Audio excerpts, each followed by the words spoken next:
Hello, everybody, and welcome back to another episode of the Brickstop Live. I'm Jason, and today we have a special guest, Jordan, also known as AK Brickster. He's joining us today. Jim is out today, and he wasn't able to make it last week, so we postponed. But I didn't want to do it again where we didn't have a show this week for you guys. So my good friend Jordan has decided to jump in and talk about this very wild and strange Lego theme. So yeah, man, how are you doing today, man? I'm doing good. I'm excited to talk about AquaRaiders. I actually had a couple of these as a kid, so it's a fun one. Perfect. Sweet. So I'm going to say hello to the chat. I'll pull in a couple of comments, and then we'll jump into, well, actually, before we talk about AquaRaiders, we're going to be talking about the new gift with purchase and then some minifig, CMF minifig leaks. I guess they're leaks, right? Yeah. Rumors. So let me pop into the chat. We've got Retro Space Coats. The co-host is sneaking into the chat here. Nice. Dragon Masters for Life. Hello. Got it. There you go. There it is. Yeah. Isn't that Black Knights though? Technically. Yeah, I guess so. We got Josh in the house. He says, "This is my best friend, most beloved theme. Oh, AquaRaiders." We have Brickata. Oh no, Big Cata. I can't even read. Big Glad to be able to watch. Big Cat. Yeah. Chris Jones, welcome, fellow Lego fans. We got Spacer Nate. Hello there. Nice to hear your thoughts on that dang boat. Yeah, we're gonna talk about that dang boat in just a second. AquaRaiders AquaDozer goes brrr. Crusader is in the house. Chris Jones, General Tron, welcome. Howdy, y'all. Bricks and Figs Collectibles. Greetings, everyone. All right. So that's about the chat. Black Monarch. Josh wants to know if I can do an English accent the whole show. Yeah, you're filling in for Jim. Filling in for Jim. I don't know if I have an English accent in my repertoire. I would. My English accent is not very good, isn't it? Isn't it? Are we allowed? I guess we can, right? We're allowed to do that. That's where we all came from back in Europe. All right. Yeah. So let's do this. Let's get into it. We're going to look at this. So I wanted to check this out. Also, Jordan, we'll normally in the show, we look at some mocks, right, after we kind of go over the theme we're talking about. And I'm going to pull in a couple of Jordan's mocks this time, and we can kind of talk to those, and we can look at him. He's a pretty awesome builder. I don't know if you guys don't know, he was on Lego Masters, I believe, season 4, right? There it is, yeah, 4, with his buddy Chris. Yeah. There it is, yep. So that was fun to see him on live TV. I watched all the episodes that he was in and did not finish the season. Spoiler alert. Unfortunately, yeah. But, I mean, it's a wild time. And I'm glad you got to have that experience. But he's a great mock builder. We go to BrickCon together.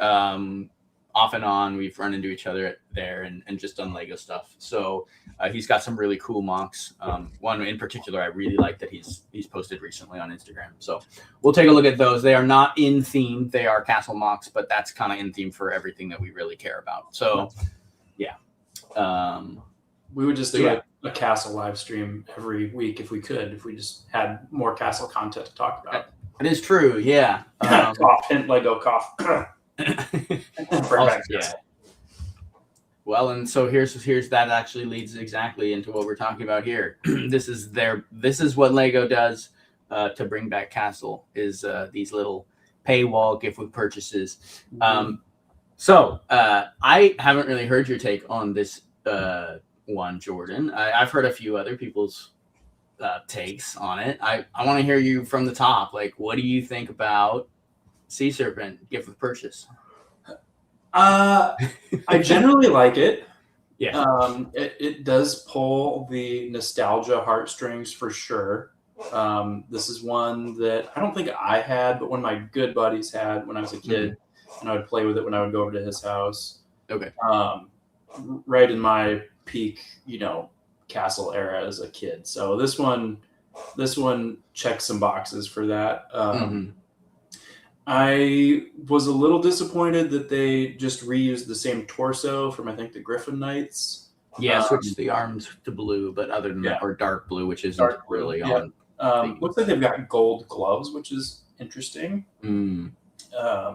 And as much as I do like the Hyrule shields, Mm-hmm. I think they're kind of getting overused a little bit. I think to check the nostalgia box, I would have rather had this on the triangular shield and even gotten the ovoid shield back with a big print, because we haven't seen that in the castle line for a while now. Mm-hmm. And they're still making them, right? They're making colors and stuff for the botanical line. So they have access to that part.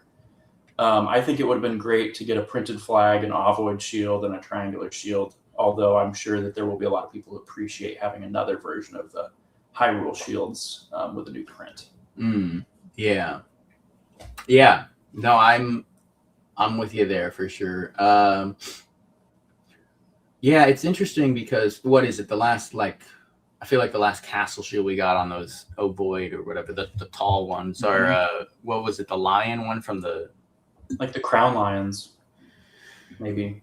No, well, we got the one-off from the market. Oh, yeah, you're right. Yeah. You're right. There's these weird little drop-ins, that they'll do either in a CMF or some sort of one-off medieval set that has a one shield printed in that way or something like that. So I think that might be the last one we got. But I mean, that's retired now. So as far as I know, I think that...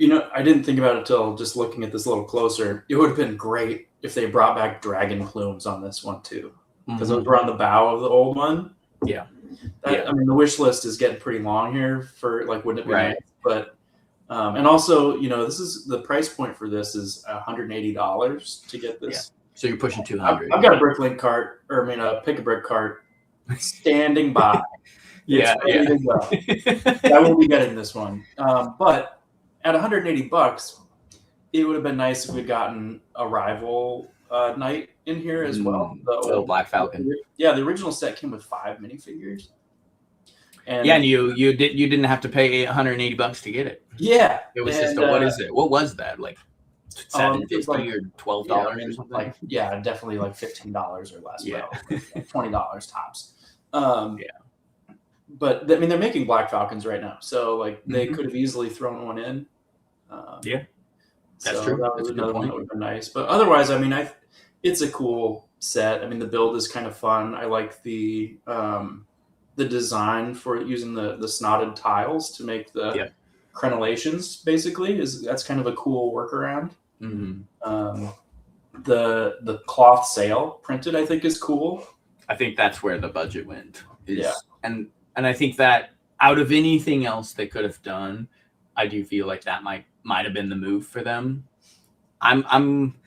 Some people are not happy with these shields and the prints and the redesign of the dragon and stuff. I don't have a problem with it personally. I think it looks pretty nice. I think those shields are cool in that way. I think they did for putting it on the Hyrule shield, I think they did a nice job, especially with the little diamonds up on the top and everything. I think that looks nice.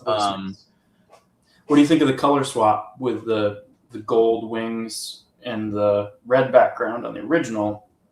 Now we've got red wings with a gold background. Sure. Yeah. So I guess they thought because the taller shields had the yellow back, they just switched it over. But these ones are closer to the triangular shields. Yeah. In size, in shape. So it's... You're right. The tall shield uses that same color scheme, so it kind of works. I didn't really thought of the taller shield having that color scheme because I think there's a lot less yellow on it. Yeah. Well, and I think a lot of us think about the taller shield with the dragon. It's the green dragon from Dragon Masters. But this one is actually kind of cool that Black Knights have the tall shields and the short shields. So that's kind of sick. But just as a side. But for readability, I think this one works better than the original one with the red background. And the yellow one. That's what I have on mine here, right? And on the shields, though, you don't read it this well. It's kind of just a muddy thing with some yellow. If you look at the thumbnail on the screen, you just see yellow wings, right? Right. It's hard. It doesn't stand out as well. This definitely, the dragon stands out really well on these yellow backgrounds for sure. It's nasty. I like it. Yeah, and then I mean we have the original concept from the designer up here with the brick built shield and some of the older figs. Kind of this was what they took to turn into this gift with purchase. So that was the winner of the contest. I guess this was a contest. So they and they did a pretty good job sticking to the original compared to a lot of the fan submissions that they turned into actual sets. They've used the same snotted tile crenellations and stuff in the hull. So I noticed that. Yeah. Cool. Also, it looks like the new snot brick. I don't know if that comes in blue currently. Oh, so maybe they added, color to that element, which is it's one of my favorite elements. It's awesome. Yeah, the little like two plate high snot brick. Yeah, that comes in handy a lot. Definitely, it's a handy brick to have. Yeah. Well, let me pull in a couple of comments. We're gonna take a look at what other people think about this. I'm not hating this thing. Like, there's some people that trash this. But I mean, we've been in the same boat. You remember, I think you came on our show like 2 years ago, and we all kind of took turns trashing this Magistas Workshop. So I mean, it is what it is. And then we got the Forceman, which I think was generally loved by most people. Yeah. What do you think? I think this ranks compared to the other two gift with purchase Castle remakes, because these are remakes. These are direct, almost not one-to-one remake, but they're right in the middle between the two. I think the Forceman's Hideout felt like a really true recreation, like of the original. A lot of the same design cues, and Magisto, the scale was weird. Sure. And there's a lot of weird misses in there. Like, I can appreciate what they were trying to do, but totally. I think this falls somewhere between the two. Yeah, I think so. I mean, it might be my favorite out of the three, and that's a bias because of the faction. I'm a huge Black Knights guy. So seeing the cloth sail, seeing two of the knights, whatever. It might be out of the three the one that appeals to me the most. But I would say either that or right between. It's definitely not the worst out of the three by any means. I think Magisto still holds that fake Gisto we call it. Pretty low bar in that one. Yeah, that's true. So I just wanted to bring over these images of the other two so we can kind of compare everything. It is sad also that again, I mean, and we don't need to talk into this too much because I think we're all kind of on the same page that the only way we get a classic Castle remake seems to be in a paywall gift with purchase style. We can't just, I mean, these are $20 sets, $30 sets. They could be sitting on the shelves right now. But I will say, in a broader sense, Castle fans, as much as we haven't gotten a Castle line, at least for me as an army builder, this has been one of the best years Castle has ever had, right? That is true. Multiple new factions, potentially a couple more on the way. We'll talk about that a little bit more later. They're definitely tapping into the if we throw out some new factions, people will buy those up like candy, right? Totally. As far as minifigs go, as far as parts go, we are big in the Castle a situation here. There's lots going on, especially on the pick a brick walls. Or not the pick a brick wall per se. The online. You got Bricklink, pick a brick, and you got all the minifig stuff that you can get. And I think BAM might not. BAM, you got to be careful now saying BAM. Build a minifig at the Lego store. Sometimes we'll have those parts filtering exclusives in there sometimes, like the little. Yeah, the Red Falcon, and what was the other one? There was one other release. The shields that had like quartered. The big kite shield with the quarters and the keys and the lions. And then I think there's a peasant, like a brown peasant torso with kind of like some fur or something. It's a more recent one. Kind of a Viking style torso. I think he only came in the build a minifig bins. So Lego is eating, or Castle fans are eating well as far as armies, parts, figs, factions, things like that. As far as sets and lines and stuff, it's still either a $400 Castle, which actually I think is now gone. But it's as far as sets go, it's hard to get a hold of those things. They're all falling into the Bricklink design program. Which that is another, so if you're a big Castle fan and you got the money, you can be eating real well right now. But if kids like castles and they want to spend their allowance money on a $7 battle pack, that is not going to happen. So, but I do tell my son, because he's like, I want the vending machine, the minifig vending machine. It's got the cool minifigs, and I was like, you could spend $12 and get those right now. Exactly. You don't have to buy that set. Exactly. So put $100 into the set, or you could buy $100 worth of minifig parts, which I love. Yeah. Okay. Big Cat. I'm just gonna roll this one in real quick. Sorry about that. Yeah, I'm kind of legitimately dyslexic, probably a little autistic. That's why I'm in this hobby in the first place. So I'll nod to Jordan to read things if I need. He can do better than that, or better than me. So it's nickname short for Catherine. Okay. All right. Yeah. I'm a dude.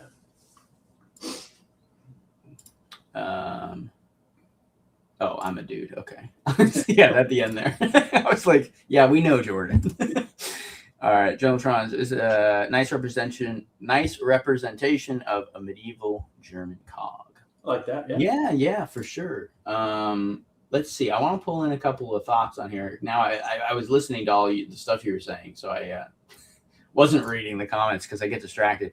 Black Falcons in the house says, greetings, Lego fans. Welcome to a retro Lego. Griffin Knight's Torso. Okay, here we go. Crusader says Griffin Knight's Torso is a remake of Knights Kingdom 1. So it feels out of place as Black Knights. I don't know. Knights Kingdom 1. Is it? I mean, it's similar for sure. There's connected those dots, but I mean, I don't know if it's a remake though. I don't think there were no Griffin Knights in. No, I think maybe the scale mail pattern. Yeah, but I mean, we had scale mail and Black Knights had scale mail. Yeah, I'm looking at, I think, the minifigure I think they're talking about it, and it's got like a gem on the front, and yeah, I know what you're. Okay, it's one of the Sir. What's his name? I can't remember his name right now, but he's a named character. Mm-hmm. It's a similar one. I'm not sure if Lego intended that as an actual one, like direct remake of that, though. Yeah. But either way, I think it's interesting. I think it makes sense due to what they had on inventory. Although I guess since they're putting new arms on it, it's kind of a new. Right, because the factory has to put, when they're assembling these things, they got to run it in different ways. You know me, I love my blue faction, so I'm not going to argue about some of these coming out of the box with blue arms. Saves me some money. That is true. Yeah, you don't want to be cracking torsos and stuff, trying to pop new arms in. Let's see. Josh says, I like the updated logos. I just wish you could buy this. Yeah, for real. That's kind of what we're saying. Yeah. Yep. I'd spend $40 on this. Yeah, I mean, it's probably going to be listed on Lego.com because I don't know if you've noticed, but when they have a gift with purchase, they do have the price of the set. Price for it, yeah. Yeah, I would assume it's probably closer to $20. Think so? Like 20 to 30. I mean, it's got what? I can't remember. It's like got 200 some pieces, so maybe 30. Yeah, I don't think it would ever get up to real. Yeah, maybe. And I also noticed, with the I don't know that I've seen a gift with purchase, and I could be wrong, but I don't know that I've seen a gift with purchase with more than 2 minifigs in it. Like the Grand had 2, all these down here have 2. The Leonardo one, it'll be like him and another random person sometimes. Yeah. What was it? The Endurance ship lifeboat had 2 figs. Okay. I think that might be their policy. Yeah. So that's maybe a reason why we didn't get a third figure. Okay. I could be wrong though. No, I think that's a good observation. I just out as I'm recalling, I don't know that I've seen more than that. Man, there's so many comments. Sorry guys, I can't get to all of these. But I do want to pull in a couple of these. All of the new old 80s designs were all tweaked. Yeah, they're building them into yeah, Jim looks different today. Got a facelift. Sorry, R and HB. Yeah, they're working them through. I think Lorem isn't in the chat, but he's a regular usually Lorem artist, and he was talking to me about it, and he was talking about how they run them through their new design language, right? So that's like obviously none of these are going to look exactly like the old ones. Right. Some of the parts they don't even make anymore, or whatever. But they run them through the modern design, style. So I did see Chris Jones had a comment about whether or not the shields will end up in the picker brick. Oh yeah. That would be great. that would be best case scenario for sure, right? And then you have access to everything that you need to make an army out of these because you can get the torsos with the different colored arms already on Pick-a-Brick. So Yeah. And they are on the Hyrule shields though, which means they're the more expensive ones to get on Pick-a-Brick. They're a couple That's bucks. true. Yeah, because I think the Griffin and like the Snake are on those as well, and they're like they'll be more than a couple bucks a piece on Bricklink, I guarantee it. That's true. Yeah, yeah, that is best case scenario. You know, it's you never know. Like when they dropped this Forceman hideout, the Forceman then showed up on at least one other set, and then of course some of the Bricklink design sets. If these drop into Pick-a-Brick, or if these drop onto Bricklink Studio, they might show up in the inventory for the Bricklink design program. And if they're in that, then maybe, you know, right? So we're looking at pathways battle pack to get, you know, to get some more of these parts. I do know that the torso from the Nazgul showed up in Pick-a-Brick. Was it available? Did you get some? No, but it was in there. I found out stuff that comes into the system, but it's never in stock. There are some beards from one of the white dwarf beards from the Hobbits is in there, and it's been out of stock from the moment it got in, and will never be in stock. Interesting. Do you know? So you didn't, because I saw the Nazgul torso. I think some people did get some. Okay. Because I didn't. I was super mad, but I thought I had just like totally missed it, and I was like, no, because I need 9 of them. What are we doing? I need 9 of these guys. Well, have you checked Bricklink since they were in there? Maybe the price on them came down a little bit. No, I mean, it's one of those things. I'll get to it. Yeah. It's not pressing for me. I need a bunch of pirate parts right now. I'm doing a big pirate build for BrickCon. So yeah, nice. I know the main castle guy who's never brought a castle. That's me. I'm trying to remember. I don't know. I did do a castle thing like a long time ago. I did an automated joust. I don't know if you were there for that one, but it was a motorized joust. I feel like I did see that, but I've seen a few of those over the years at different conventions, so I'm not sure which one I'm thinking of. Yeah, it was a while ago. Mine was very classic looking. It was built very much. It had like Black Knights, Royal Knights. The main stand behind it was Royal Knights with the blue roofs and stuff like that. But that was like, it's funny because I'm like, I think of myself as part of the castle guys at BrickCon, but I'm always bringing something else. Pirates, Narnia, Vikings, pirates. Yeah. I've never done just like legitimate castles. One of these days, bro. All right. What do we got here? We got a Crusader. I was hoping for a haul on this Sea Serpent remake would be more rounded. Hoping that the haul would be. I appreciate that Lego changed the shape of the after castle after castle to be angled towards the stern. Okay. Yeah. The submission is very square, and they've kind of put a little taper on it, which is nice. Yeah, I think that kind of cleans it up a bit. They made it a little less blocky along the back. It's a little smaller, I think, but I think the changes they made are not detrimental. Sometimes they change stuff, and you're like, what?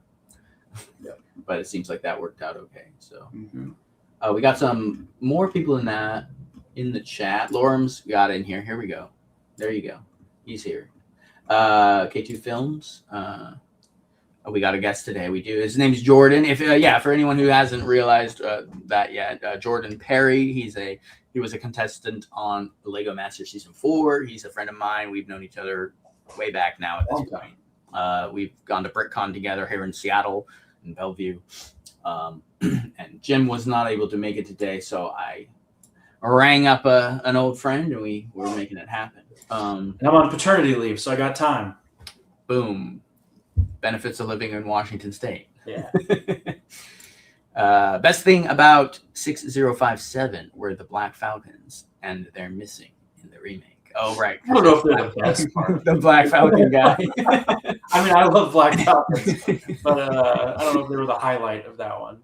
Yeah. Although the funny thing of the Black Falcons, I guess that both of these guys, I think when I would build this set, I actually always switched the helmet from the guy that's on the after Castle to the Black Falcons because I didn't like that one army had they both had mismatched helmets. I'm like, you got 2 black helmets and 3 gray helmets. Let's fix this situation. Yeah, that's pretty funny. Those dark gray bullet helmets, are those more rare than the black ones? I think so. Yeah, I know that I have a little bit. Might just be my personal preference because I don't love I feel like the dark gray helmets haven't aged that well, and in terms of like mixing them in with current factions is a little tough. Sure. And I've accumulated way more black helmets, but they did re-release some stuff in black, like black swords and stuff like that. That's true. I don't know if the helmets were in there, but I think I got a bunch of the black nose guard helmets. Because those I think might even be current because they came on the Lion Knight's Castle. Yeah, so those might be current parts, or at least recently. Like, the dark gray, obviously. But those old bullet helms, the hard part is always finding a chin strap that's not cracked. Yeah, just like the nose guard on the little. I call those the Norman helmets. Yeah, the Norman helmets. Yeah, I know that pretty much all of the like foot soldiers in Royal Knights had black bullet helmets too. So and that was kind of a more recent faction than some of these older ones. So. I was just curious. I was sorting my helmets and I was like putting them in different piles, like the black ones. And I was like, I don't have dark gray ones. Yeah, I don't have a lot of gray either. So I'm realizing that the 5 figs in the original for this set of its size is kind of a lot. It can, but then you look at that. What is it? Forceman's hidden. What is it? Camouflage outpost. There's like 7 minifigs or something. They were not stingy with minifigures back in the day. Yeah, so it's like. I think they really back then they really just put the figs they felt like needed to be in the set. Camouflage Outpost was kind of wasn't the flagship set, but it was their like one of the first ones, and they wanted the whole crew there, and then like this one they wanted to depict whatever. So, but then there's some like some bigger sets that have like 3 figs, like so it's just really what they felt like was needed in those sets, and they just put in what they wanted to. Now it's very calculated and like everything is like a price point and there's a 0.4 cents connected to each little piece and whatever. So now this guy I know he doesn't. Lorem said he had low expectations. I'll probably end up with it from ordering parts directly from Lego though. If they show up, that's a big gamble. Yeah. Well, I think he meant he'll probably get one like you were saying with a parts order. Nice. Is that what he's? I think that's kind of what he's saying. But he's not. He's not. I got you. Yes, that's how I'm getting it too, Warren. Yeah, he's probably not going out of his way, is what he means to buy $200 worth of sets just to get it. So overall, I mean, why don't you decipher this comment, Jordan? Sounds nice. I feel like it's a worthy addition to the castle world, not big on the set itself or the figs, undecided on the shields. I think that's a fair take. Yeah. The sail, I mean, to get a handful of the sails and just mock your own little fleet of Black Knight's warships would be cool. Yep. Yeah, I mean, that'd be cool if they had that sail on. Maybe something like this too. Maybe it'll inspire some of the custom fabric makers to do more stuff like this too. Yeah, although I'm thinking take some cues from official stuff. Or something. Right. Yeah, there's a couple of new ones coming out. There's a couple of new little businesses doing nice cloth stuff. One of the guys that goes to BrickCon, I was talking to him. He's starting his own little business doing. Okay, I think it's pretty lucrative. So people love it. Like, people love it. Yeah.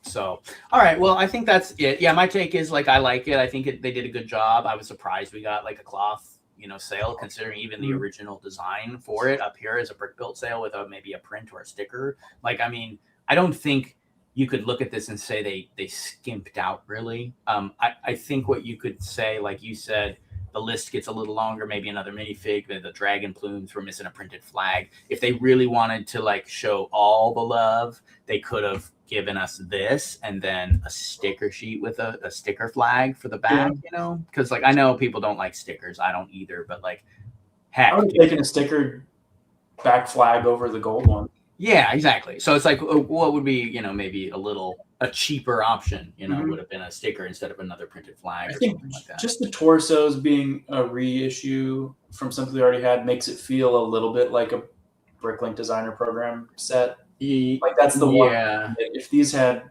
unique torsos, I would be a couple clicks higher in my vote on the sure. I wonder, I get that. I think what offsets that is that it does have parts that are exclusive to this, whereas a Bricklink shields. set wouldn't. The shields and the And flag, or the shields and the yeah, sail. yeah, the sail. So it's like, it kind of offsets it. So when I look at it, yes, seeing those torsos starts to read a little Bricklink Design Program, Mhm. but then like overall, it doesn't for me because of those very unique parts, the sail and the shield. Yeah. So, yeah, I mean, yeah, I also don't really know. I guess what could have been kind of cool is if they had done an updated version of the breastplate, Black Knight's breastplate, because that's the only other torso they had. Yeah, It was a plate mail. They're not gonna. I wouldn't expect them to print a new plate scale mail when they already have one in production. Yeah.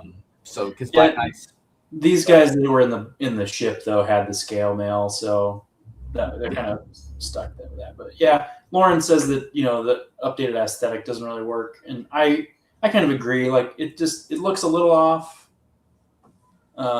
compared to what it's supposed to be representing. I think like I really love the new Griffin Knights shields. mm-hmm. It feels right because I think it doesn't look like something that it doesn't look like something it's not supposed to be, kind of a thing. Like these, I'm just like, like I know what they're calling back to, but it's not quite right, and so therefore it just kind of makes me feel a little weird about it.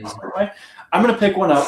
I guess that if we're gonna try to wrap it up and move on to something else, I'm gonna pick this up on day one for sure. I'll probably try to source another handful of shields one way or another. I hope they show up on the pick a brick. Yeah, same. But I'm not going to army build this one. I don't think that I love it enough to try to get like 50 of these guys, Yeah, well, and if you get the set, which it sounds like you're planning to, I'm going to connive my way to try and get one of these as well. This is a kind of a hero shield, you could kind of say, or like a group of 5, That's like true. A little encampment with a group of 5 of these guys together. Yeah, or like, that'd be cool. Yeah, that's what I started doing most of anyway. You can't; it's too expensive to army build out every faction that comes out. Yeah, and that leads into a little bit more. Whereas, as much as we have these new factions, Lego's not doing anything with them. They'll put them all in one set, or like a set with just the fig, and then there's no castle, there's no sets, there's no follow up, there's no little wagons or little army encampments or blacksmiths or anything. They don't have a home. They're just floating out there, and we have to do it for Lego. So it is kind of sad, but I do like the new factions they've been putting out, and it is interesting because people were speculating that the Griffin Knights were representing Black Knights because of the way the beak is on the Falcon and the tail. Yeah. Like if you look at it, it kind of has a little bit of that language. Yeah. Mm-hmm. But so this kind of puts that or kind of not puts that to rest, because here we have actual, in my opinion, current Lego Black Knights here. Mm-hmm. So. And that is kind of fun to see in 2026, to see the Black Knights come back. I would love to see the Black Knights show up again if they decide to do a medieval build in like Lego Icons next year or end of this year. Would be fun to see them, even if it's just a little cart, with 2 of them with their shields running around it. Yeah. So bring them back like they did with the Forcemen. They threw like 3 of them in the Lion Knight's castle, right? Yeah. So let's get some more representation for some of our old factions we love so much. Yeah. All right, so I wanted to look at this, and then we're going to get into AquaRaiders. I know that's the theme, but we want to kind of cover what's going on out here, and we got some rumors for some of these minifigs here. I will read through them real quick, just the names, and then we can kind of dissect what we think is going to be fun about this. So we have an Oni Warrior, which I believe is like a samurai type. We got the Flower Kid. We have a Raven Knight. Ding, ding, ding, ding. We have Valentina Gondolier or Venetian Gondolier. Gondolier. So like a gondola driver. A gondola. Yeah. Teddy bear costume, florist, sea monster, game show host, spa lady, Kid Knight, lady with corgi, and unknown figure. I don't know. Do you know? Did you see the unknown figure mentioned in any of the lists? I have not. I think I saw the same list and I stopped once I got to Kid Night. Yeah. I never even saw. Nobody cares about that. So this is a list I pulled off a website. I don't know this. Oh, I think this is like a graffiti artist. I think that's somebody. It was like as a painter or something. But it's a girl with a striking pink mohawk, and I think she had like a can of paint, maybe even or something. Got it. So people are thinking maybe like a punk kind of like a street artist or something. Kind of more punk rock minifig. But if it's like a cyberpunk thing, that would be cool too. That'd be fun. Yeah. So the description here is Raven Knight says, with a yellow and black color scheme, the Raven Knight faction returns. Knight carries a shield with a raven motif and is reminiscent of the Tournament Knight from Series 20. I also read somewhere he has a gray or a silver version of the dragon mace from the D&D guys. Oh, okay. Yeah, which I don't know if that piece has come out in multiple different colors yet. Is it just the transparent one from the? Because I actually like that as a mace head. It's a nice weapon head, but it is only in it's like a crystal mace, like it's a fancy mace. Yeah. I don't think I'm aware of that part in other colors yet. Yeah, I couldn't remember. I thought maybe pearl gold might be a color it's in. It seems like everything shows up in pearl gold. Point, yeah. But I think this was like a pearl silver or whatever the color is they use now for the kind of the armor and stuff like that. Mm-hmm. I don't know if that's the right name, but I heard he's carrying a mace in that same. That'd be cool. So, and the boy knight mace characters. You had the frightening knight. I would love to see that mace come back. It was like a rubberized. Oh yeah, with the bear shield. Yeah, dude, I have like 50 of that torso and pants. Those showed up in the build a minifigure. That's I got them from there. Yeah, the dark green with the cloak and the chainmail or the shield. The expensive part of that one now. Well, and all the accessories, I guess. There's the maces I think are kind of hard to come by. So I love that. When you think about this, so I actually have like a gallon-sized bag of unopened Tournament Knights. And they go for like $65. I was gonna say you've got a bag of like 2,000. Yeah, I don't buy stuff to resell, but I buy if I buy something extra, it's stuff that I don't mind getting stuck with if I don't end up selling or whatever. But this is like I never plan on reselling these when I bought them. I'm like, I want to get an army of Tournament Knights. Totally. Well, at the time, what were they? Around to opening them, and then it gets to the point where we're like, well, these are $65 a piece. Do I value these at $65 a piece? So what I'm interested in is this going to drive up the value of the old Tournament Knights because people will now have a chance to army build and they're going to want those as maybe a general or something in the army? Right. Or is it going to bring them down because maybe they'll reuse a print or something and the exclusivity of that faction will now be diluted? That's a good point. I don't know that too much of anything that happens is going to start driving prices down on stuff. I guess. It just seems like everything just keeps going up. I know in Star Wars, sometimes if they drop an exclusive fig in like a microfighter, it cooks the value of whatever. But which is great. I'm all for making stuff more accessible. I don't. Right. I'm probably not going to resell those anyway. Like I have I have like 24 wargs, and those things are worth a mint, and I'm never going to sell those either because I'm like, well, if I sell it, then I'm going to want them back at some point, and I'll pay more. It's one of those things. Yeah, totally. When I kick the bucket, if my kid's not into it, then he can pay for college. There you go. Just don't sell them to a certain franchise. But what I do hope comes back is the dark pearl gray, like the Titan gray armor and helmets and stuff, because that's hard to come by. And was it mostly available in Kingdoms?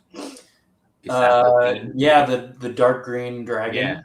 Yeah. Those guys had all the stuff. Yeah. Okay. So because I found a little handful of those that I had, and I got most of the Kingdom stuff. I missed some of the really good ones. I missed the Mill Village raid set I never got. Yeah. But I do have most of that line, and I was like, oh, where are these like dark pearl, like really dark If helmets? this one, yellow and black. I mean, if they've got the great helm on these guys, that's with a Titan metal helmet and visor, Mm-hmm. those are really expensive. Oh, that's right. Yeah. So that could help drive the price down of those particularly. Yeah. That helmet piece for sure.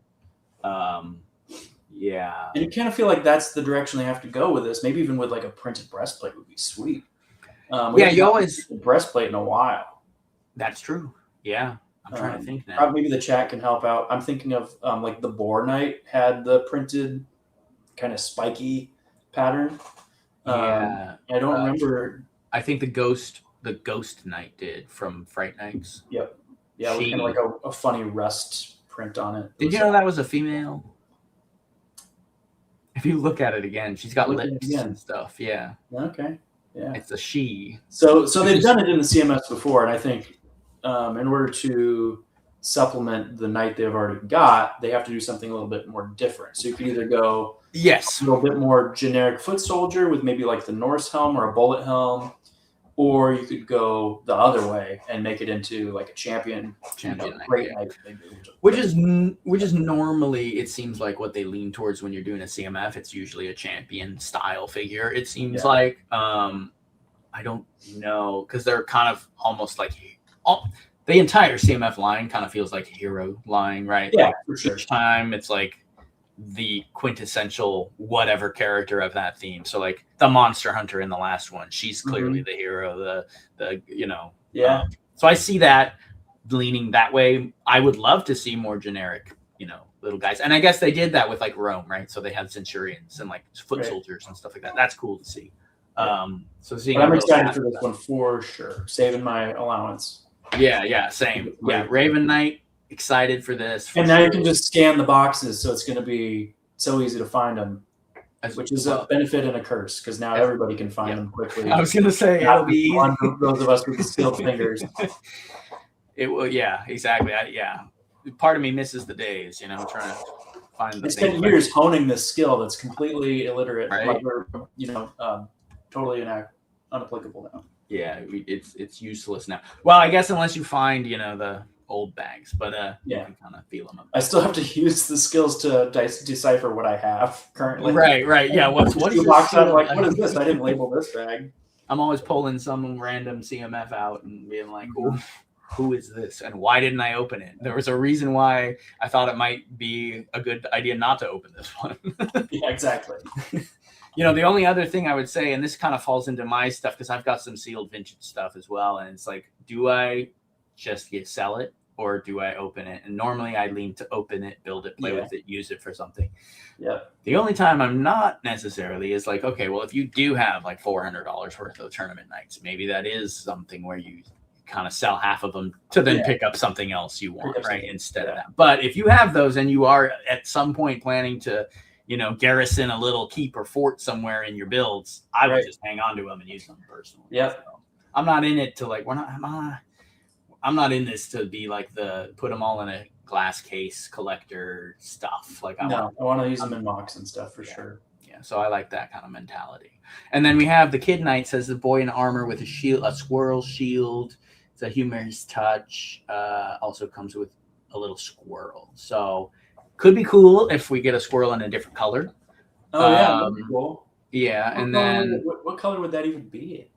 They could do like a nougat maybe or something. Dark gray. Yeah, or maybe a gray with like a little print or something, or a brown with like a little squirrel would be cool. Printed squirrel, yeah, like a little tummy, little furry white tummy. Yeah, I like that. Okay, yeah. Or they could do, I guess they did the orange one because. So this is another one that just totally went over my head.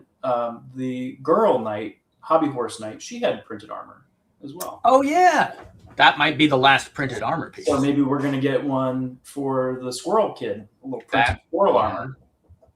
And I would actually, I think Lauren said black squirrel. We have black squirrels already, I believe. We did. We got them. I can't remember when, but it was a few years ago. We went all haywire on them and bought a bunch on. Yeah, I've got a bunch of them. Pick a break. I have a bag of them. I have accumulated a significant amount of the pink crown stuff, and I want to build a faction out of them, and I would definitely build a squirrel faction. Yeah, you could have them as like either a little richer version of like Forestmen, where they have some like armor and stuff. Yeah, it could just, be like like some foresty, you know, their castles deep in the forest or whatever. You know, I think it could work. It could be fun. Yeah, it's a little tongue in cheek. It's a little fun. It's definitely not like your dark grim medieval, you know, stuff. But maybe it's going to be a really scary squirrel. That's true. You could also build like, you know how they did like the Dragon Masters had like the big catapults with the dragon heads on them. You build like squirrel siege engines, like a Grand with a squirrel head. Just two giant squirrels, like kind of like the what is it, like the Lord of the Rings statues at the water. Oh yeah, just two giant squirrels. One's holding a nut. Yeah. You could have a squirrel catapult that launches giant nuts. Like the acorn hats from the dude. Yeah, exactly. We're all right. All right. Next year. Yeah, next year. BrickCon next year, and we'll do squirrels versus Wolfpack, and we'll have all the Wolfpack riding those 20 wargs you have. That's awesome. Kid comes with a squirrel tail. That would be great. There you go. And then the Oni warrior. I mean, if you're into samurai like stuff, a samurai warrior, special East Asian style mask. So it's kind of more of the almost ceremonial looking probably stuff. If you like Ninjago, that works. If you liked, what is it, Ninja Castle, the Lego Castle line that was the ninja stuff back before Ninjago, that might be fun. You know, that's one I'd probably pick up at least one of if I ran into it. I'm not going out of my way to like try and find it. The Raven guy for sure. Mm-hmm. Kid Knight probably a handful of those. Sea Monster might be nice depending on what it has. Crab figure. Yeah, I mean the crab claws for hands. I feel like that has some custom figure and also just like NPU possibilities. You could maybe build a cool like brick built crab that uses those.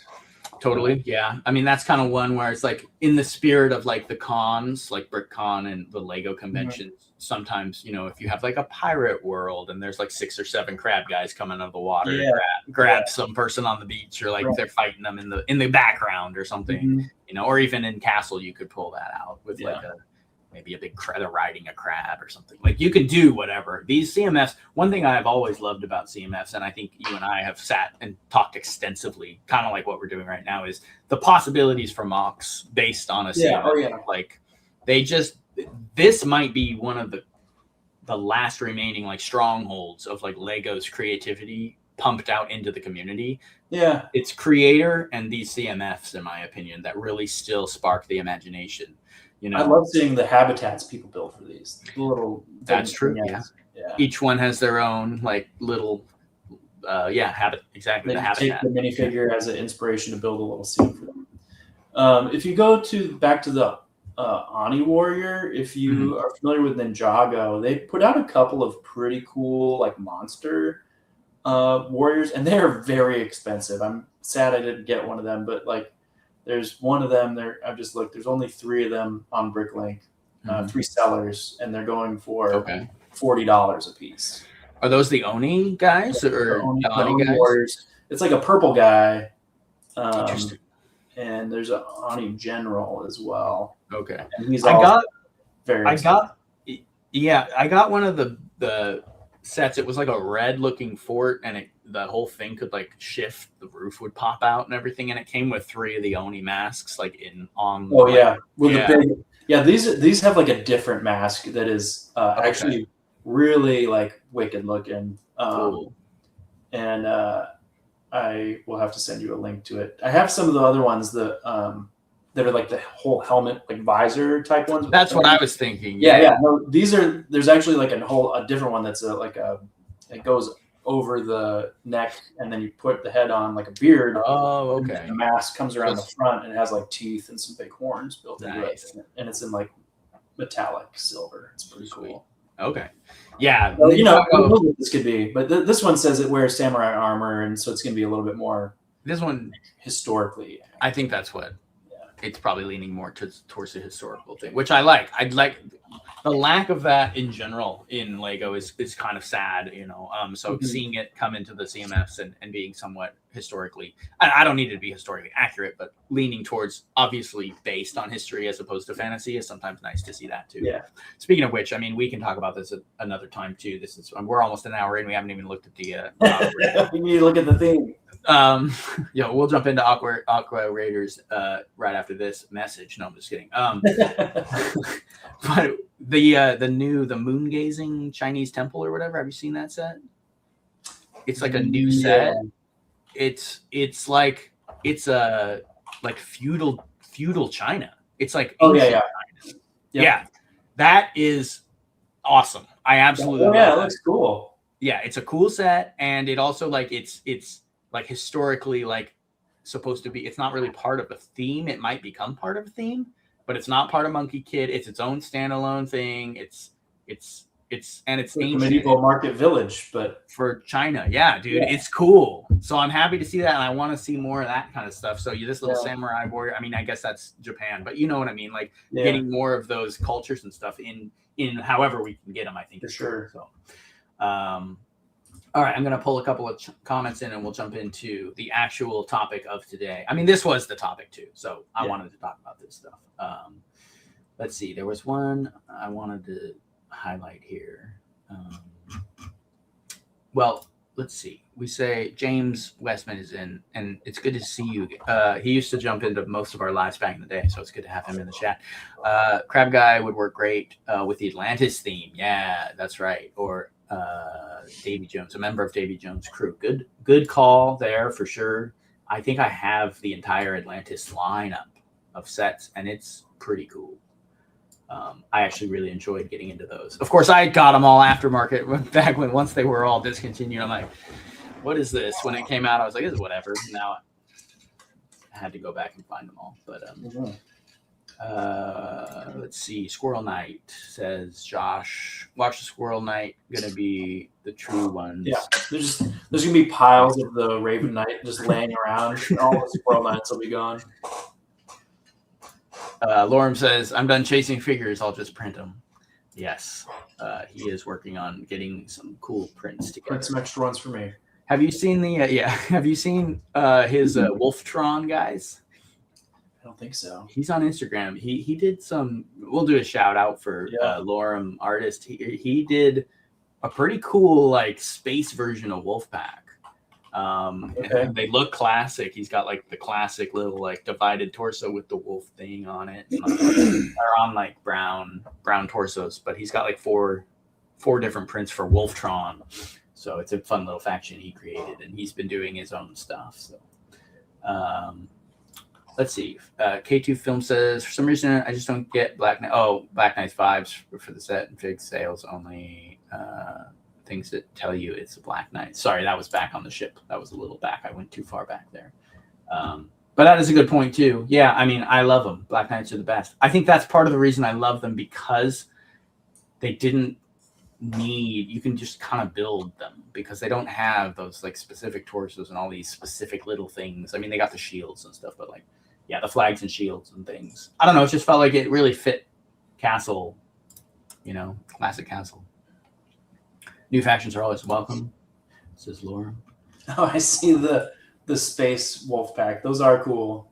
Yeah, the Wolftron guys. Yeah. I thought they're kind of fun, like they work pretty well. Yeah.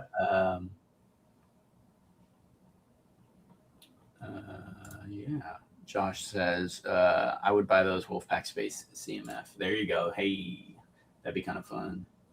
And then James Westman says, thank you. It's good to be here for today. I've just been busy with life lately, but I've enjoyed watching the streams afterwards whenever I get time. Keep up the great work. Thank you so much. I just found out we're in the top 20 streams of all time. Top 1% of streamers. Because the threshold is so low. That being said, it is actually kind of cool. We got 21 people watching right now, which is apparently in the top 1% of all streams of all time. Currently, Yeah, because I think it's 15. If you have 15 or more concurrent viewers, you're in the 1%. All right. Well, thanks for making us part of the 1%. Yeah, so we're part It's of the 1%. because you have top tier guest talent. It's true. If I didn't like get Jim and you on the show, I don't know, man. What would we even be talking about? All right. Well, so that would possibly rabbit trail for an hour and a half. At least I told, like, this was in the thumbnail. Look, we can go back to the thumbnail. It is in the thumbnail. We got you when you had short hair. Yeah. And we have the little boat here, and we got this is what's happening. So we're on track still. Speaking of which, here we go. Okay, so I pulled this in 1997. I think it's when AquaRaiders came out. Did you do your research, bro, or no? I did. You did? Well, you probably know more than I do then. Yeah, absolutely. I didn't much. I was just like, I know about the theme, and I read a couple of little things here, and I read this. But I did find this funny. The stingrays are spying on slimy sea raiders. Slimy sea raiders. These guys, they are all after the same crystals as the aqua sharks and the hydronauts and the aqua zone dudes and all those. But they seem, especially, and I wanted to pull this image in just as a kind of like a lore piece, right? Yeah. Oh, it's great. I think I remember this magazine. So do I. Yeah. So I love that they don't just go and search for crystals. They go and like dismantle the other people's stuff. Yeah, look at that. He's got a whole dozer bucket full of like broken parts. Yep. And then all the compasses. He stole the compasses from the aqua sharks. Then he took all the arms off of the aqua zone guys, subs and stuff like that. And so that's a little bit of lore. I just wanted to pull this picture in partly to get like context because this is fun 90s, nostalgia. But also just these guys are kind of wreckers. I love the little blurb. If I can read it, it says, "You should have seen those aqua nuts swimming around like crazy trying to collect crystals by hand. What a bunch of idiots. Being environmentally conscious of their harvesting techniques when we could just bulldoze." Yeah. So, yeah, it's fun to see this, a little bit of lore. They're kind of bullies. It looks like they kind of go for messing up the other guy's tech instead of just going and getting crystals too. So what I found during my research was the eyeballs and the teeth painted onto the sub. It was like an intimidation tactic. They're trying to scare everybody off. Yeah. And that's cool to learn because when I was younger and looked at these, I thought these were supposed to potentially be like sentient ships. Oh, okay. I was like, I don't really like that. I think that's dumb. No, I think it's like painting the jaws on the front of your P-51 Mustang kind of thing. It totally makes more sense. Yeah, it's like when they would do that with the fighter pilots and stuff like that. To kind of like the insectoids in a way, where they would disguise their ships as giant bugs so they didn't get eaten. There you go. Which is the lore from that. But yeah, let me let's see. So what else? So is that the main thing you kind of learned about these, or did you? Well, do you want to go?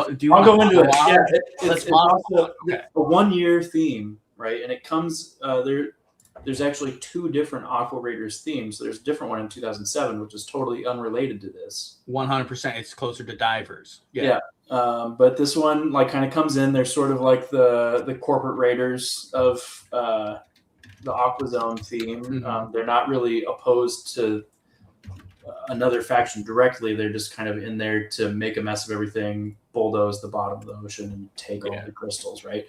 But yeah, it's a 1 year theme, one run of sets. There's only 3 sets in the wave. It's exclusive to North America. Is it? Okay. Yeah, which is interesting. It's kind of something that I think Lego did a few little one-off experimental themes in kind of the 90s that way. Mm-hmm. Black Forest or Dark Forest is that? Dark Forest was another one. Yep. So this is another North American exclusive. And it is chock full of rare and exclusive parts. Of course it is. Yeah, there's a bunch of stuff in these that is exclusive to the AquaRaiders. Okay. And do you know if there's any named characters or anything? There are named characters. Yeah, there's only 2 characters. The thing I found kind of interesting is, what are the names of the characters? I'll have to look those back up. Rocky the Reef Wrecker was one.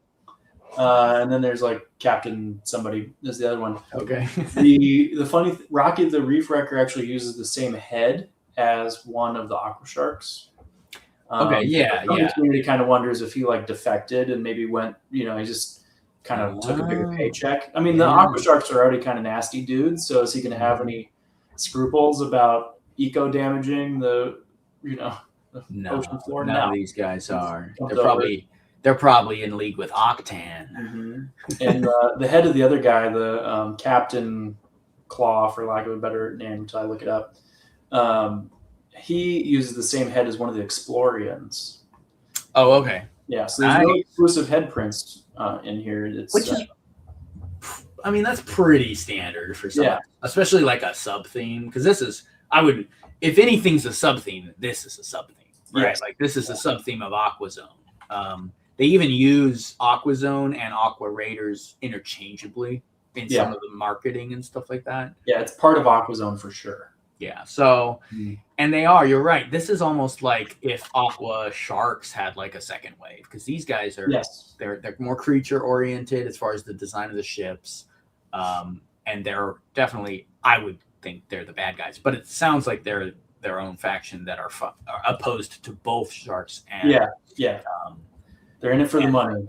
Yep. But I like the idea of, even though, it's probably just a reused part for the head there, I like the idea of him switching factions, especially since he's a named character, which was just starting, I think, in this time era. I mean, yes, you have like the Black Knight or Robin Hood and things like that in some of the older stuff, but it was the era of like Lego Racers where you started that I don't know if you ever played Lego Racers. Yeah. That's one of my favorites. Yeah, dude, I've got so many good memories with that game. But that's when you really start Basil the Bat Lord. You started getting these guys in that game. And so I think something Moth from what's her name?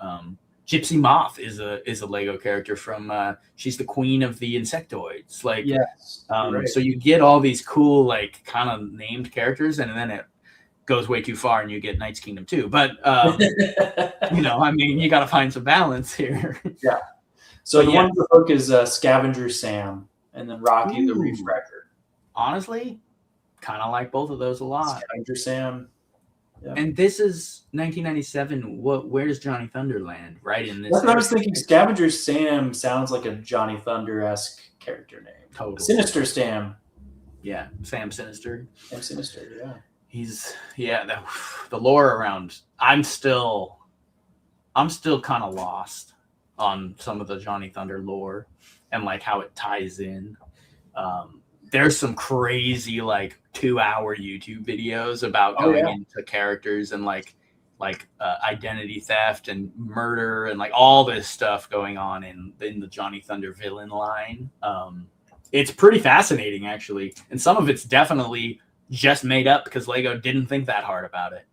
But I like it. I think it really adds a lot of intrigue to that whole line. But so Scavenger Sam, is that his name? Yeah. Scavenger Sam, he's famous for setting the AquaRaider record by collecting the most crystals in a single day, 157. Whoa. How is that even possible? Yeah, he loves to play sports such as baseball and basketball, and he uses a hook hand to gain an advantage. So I guess he's got a nasty left hook shot. Nice. He's got a nasty left hook on. Yeah. This is all straight out of the Wikipedia page form, so I have to assume it's totally canon.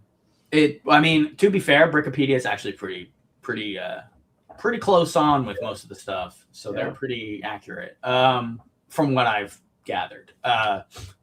What's funny is I was having trouble finding the Wikipedia for these guys because it kept just pulling up the newer one. Mm-hmm. And I was like, I'm 1997. I was like trying to plug in different like tags. I was just like, forget about it. But I had to build the slides. I had other things doing. Oh yeah, no, you did a good job.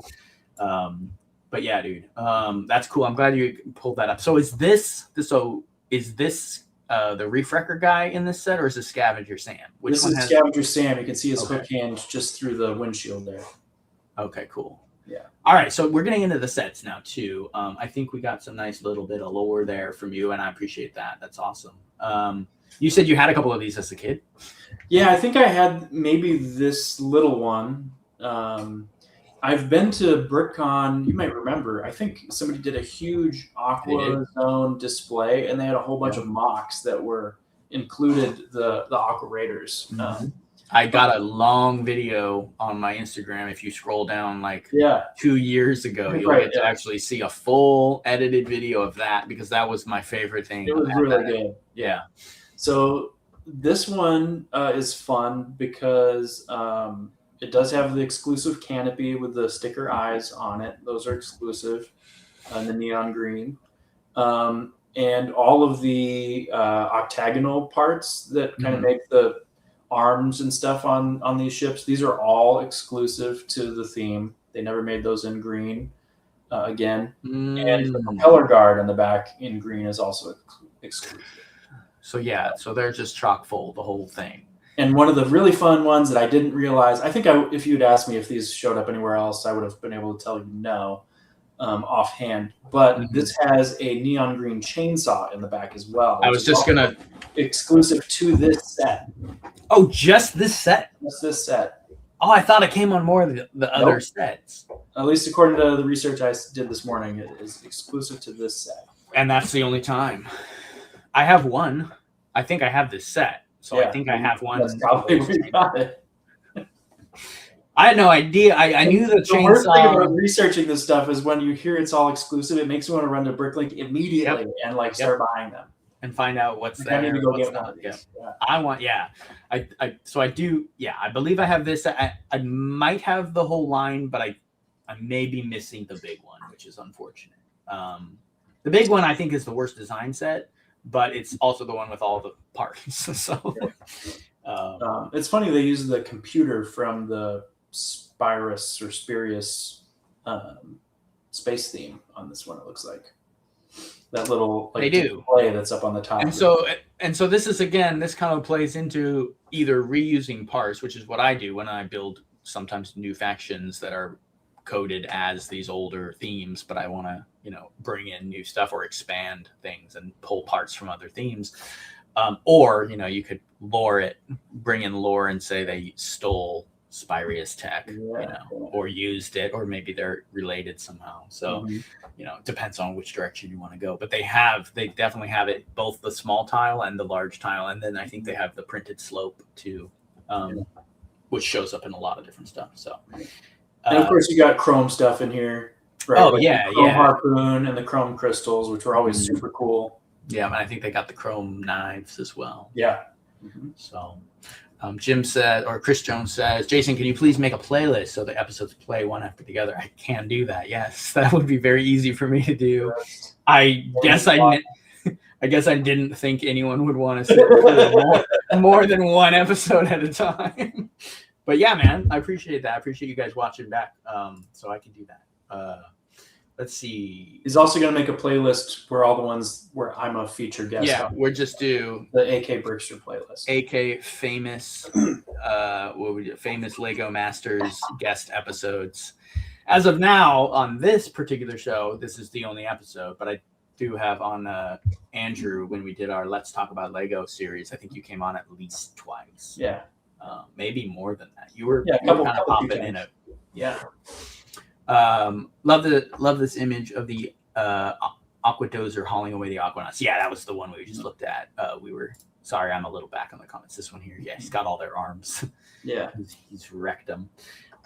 Bring back Aqua Zone. Bring back the Aqua Zone. I missed the magazine, says Josh. What do we got? Finding these where the stickers were well placed is quite a feat. Yeah, or they're just like half the stickers. So it's like especially the teeth out along the front here. A lot of those are peeled off. Yeah, because they bend around. Yeah, it's kind of the sticker wants to peel.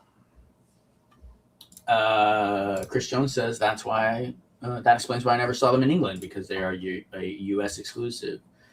North American exclusive. Oh, okay. I know they're North American exclusive because they have French on the top left corner there. Oh, really? Yeah. Interesting. I assume. I don't know. Crusader. AquaZone itself is a sub theme. I love that. We got the dad jokes. You've got 4 of these. Nice. Yeah, I think I only have one, and I think it's from this actual set.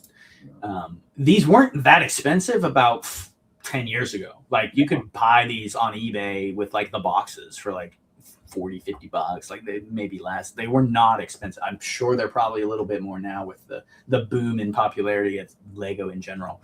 Especially after this live stream. Yeah, after this live stream, it's going to be impossible to find them. Yeah. They're all going to be sold out. Go get them now. Affiliate link in my bio. That's crazy. $12 for any Lego piece is insane. Yeah. That is actually crazy. Because I just went to, Sasquatch Bricks. Mm-hmm. I just popped over there because I wanted to just kind of glean some parts for my build. And like I found, like a little like Throwbot disc I threw in the bag. I found one of the blue doors, like the guarded indoors. There's a weird other piece there. And I was like pulling up, kind of just checking the pricing on some of these things. And I was like, oh, they're like $1, right? Like $1, $1.50, $2 for some of these pieces I found. And I was like, those are nice little poles, in a bulk bin. Yeah. But yeah, a $12 piece is everybody keep her out of the bulk bins for the neon green chainsaws. Yeah, for real. I also found the 4 of the magnets. They were all magneted together for those. Oh yeah, that's handy. Once you find one, you just sweep it through the bin and you get all the rest of them. Because those are super out of production. So having another little handful of those was nice to find. Okay, so this guy, we're gonna keep moving on, but I wanted to see. Also, I really like the use of the Technic gears as like the augering, the drill instrument.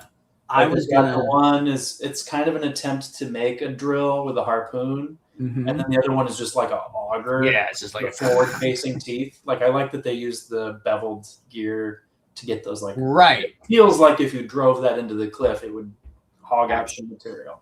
Yeah, I do like that. That's actually a very nice, like, thoughtful detail that they use that type of gear. And they've got them like actually. The studs are inverted here. Like the studs are facing into the arm, and then they have those mounted on turntables with the axle then holding the gear on there. So these actually do spin. And the other play feature on this is the arms will actually pivot in and out. So like if you drove up next to, a cliff, you can rotate the arm and, drill into the side. They don't just face forward, which is helpful because if you really look at this, I think the nose of the cockpit extends beyond the reach of the drill on the right side. Pretty close, yeah. At the right one, yeah, for sure. Yeah. Do you know if they use those interesting little box like springs to make those pivot? They did. Okay. Yeah. Mm-hmm. For those of you who don't know what I'm talking about, it's very hard. It's a pretty difficult piece to explain how it looks, but I will say, if you are familiar with the Crystal Crawler, there's 2 of those. And they kind of, what they do is they create enough resistance so that when they're in that spot, they kind of stay there. And what's interesting is the octagonal shape of these create pivot points. So when it pushes against the spring brick, the flat surface of the octagonal pieces they use here, at least in the Crystal Crawler, I think is what it does that way. It actually creates like almost like sort of like different pivot points where it can kind of almost lock and then move. So anyway, it's pretty actually ingenious the way they did that. I don't know if they do that here, but I think they do a similar. They use it similarly here as well. Got that set just for the look. Yeah. General. And for people who want to look up the spring, it's part 2605C01 on Bricklink. Nice. Yeah. I wonder if you could share your screen. You don't have to, but I'm just curious. I don't know. I'm kind of new to all this stuff, but yeah, I think I can present. Let's see. We might as well experiment while we're on. What the heck? To Magenta. Got it. Let's see. It's good for background sound. What's good for background sound? What are you talking about? Oh, the show. Yeah, just keep it going in the background. Thanks. So I don't know. I think I'm sharing my screen here. I don't know if you have to pull it up as the presenter, but Oh, check out this. Here, let's see. I'll make sure I can pull it up by deleting one of these that we just looked at, so I have room, and then I can pull this up. Okay, let's see what happens. Oh, interesting. So I have to remove media from the stage before I pull that up. So okay, no worries. I have to pull this out, and then. Oh, right. No, maybe I just do this, and then we can share your screen. There it is. Hey, that's cool. We learned something. So that's the part we're talking about. It's a little box with a spring inside. Yeah, I don't have any of these. I'm gonna have to go pick some up. You know, with the amount of like automation you've been working on in some of your big mocks. I know. I feel like there's some good applications for these. Probably some decent applications. Yeah. Terrible. All right. Yeah, we're evolving. We're getting better and better. All right, so let me add this to stage. Back here. This little guy's called the Crystal Scavenger. And that's set one, the smallest set one in the Aqua Zone line. We're going to move to the alt build of this guy real quick, and then we're going to move on to the next set. So here we go. This is the stuff you could build with it. Fun times. Shout out Back of the Box builds for a lot of the. I mean, I don't know. Yeah, that's the place. Like, I love the the chonky seaplane kind of. Yeah. I love the prison or the pagoda. What is this guy doing? Just the standalone nose by itself is kind of funny. Also, like, what is that? I don't know, dude. It's pretty funny. That's wacky. This is the stuff they got rid of because parents couldn't understand how to build it themselves without the instructions. That's probably true, actually. But just too many mad parents. They're like, the canopy is held together with a nose cone. How do we build this? Where's the instructions for this? Yeah, you have to hold them together and then put the piece on. That's too hard. That's why we don't have alt builds. That's why we can't have nice things. Exactly. Parents got mad. Here's that beautiful little transparent chainsaw piece. There it is. Yeah, I would say I actually like this weird little sub down here with the pointed windscreen and the chainsaw on the front. I kind of like that. That's pretty clean. I don't love like airplane, like water airplanes and stuff like that. Mm-hmm. When they build like a helicopter or something in like the alt build and it's like still underwater or something, I'm just like, what are we doing? So I like to, I don't know, like that's just a thing. But like for me, I like the thing that looks like it translates the best to the environment. Yeah. And is the cleanest. And sometimes these alt builds, you can tell like they did their best or whatever, but they kind of just stacked the parts. Yeah, they're like, we're just gonna put all the things in a row. I kind of like that. If you look really closely at the teeth sticker, it looks like it's already peeling in the box art. Yeah, see, I don't. It could be the supposed to be little bubbles or something, but it kind of looks like it's already peeling. It kind of does. Yeah, it kind of looked like it on the front here too. Actually, didn't it? Oh no, maybe. Oh yeah, you got the bubbles. I think those are bubbles. Yeah. On the little drills there, but like it is like it's a badly placed sticker. I think today they'd probably do 3 stickers, one little triangle one, right? And then one in the center and one on the other side. But you have to press the sticker over those angled pieces. It just doesn't really work that well. Yeah. So anyway, all right, we're gonna pull up the AquaDozer. This is the second one. This, it's kind of a toss-up getting good quality images online with some of these older things. So I just found the ones that worked out okay. It's not the worst, but it's not great. So what's funny, this one is only 133 pieces. How many pieces was the last one?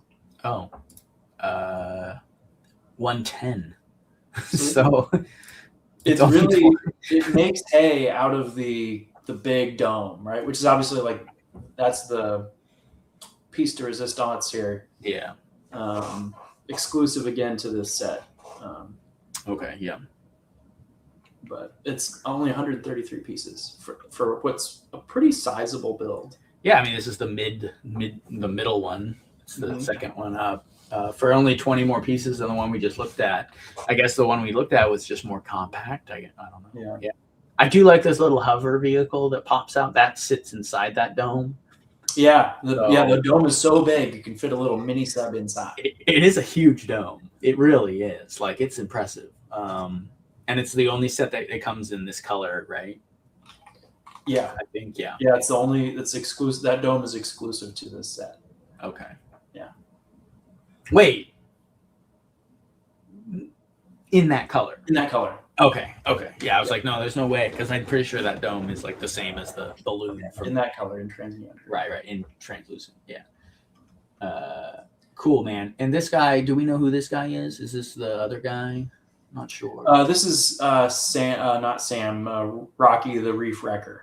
Okay. And he's wrecking some reefs with this bulldozer for sure. For sure. Look at that thing. And it got the teeth on it. I mean, that's pretty cool.